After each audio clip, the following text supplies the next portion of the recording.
पत्नीच्या हत्येतील जिल्हा कारागृहातील एका बंदीने जिल्हा सामान्य रुग्णालयाच्या इमारतीवरून घेतली उडी।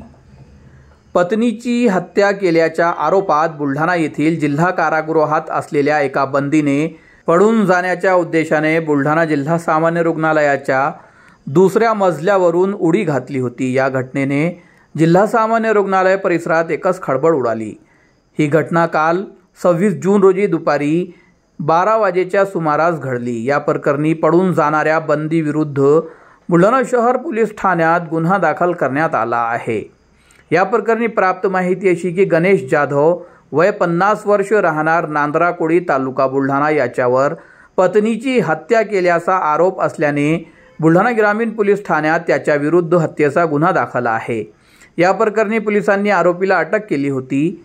तो सध्या न्यायालयीन कोठडीत बुलढाणा येथील जिल्हा कारागृहात होता। काल गुरुवारी 11 वाजेच्या सुमारास त्याने कारागृहातील एका उंच ठिकाणावरून खाली उडी घातली। त्यात त्याच्या डोक्याला दुखापत झाल्याने कारागृह प्रशासनाने उपचारासाठी जिल्हा सामान्य रुग्णालयात आणले होते। यावेळी त्याला वार्डमध्ये ॲडमिट करण्यासाठी नेत असताना आरोपी गणेश जाधव याने कारागृह पोलिसांच्या हाताला झटका दिला व पळून त्याने दुसऱ्या मजल्यावरून खाली उडी घातली।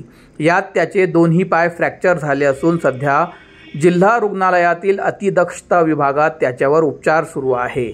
या प्रकरणी आरोपी गणेश जाधव विरुद्ध बुलढाणा शहर पोलीस ठाण्यात गुन्हा दाखल करण्यात आल्याची माहिती पोलिसांनी आज 27 जून रोजी सायंकाळी 7 वाजता दिली आहे।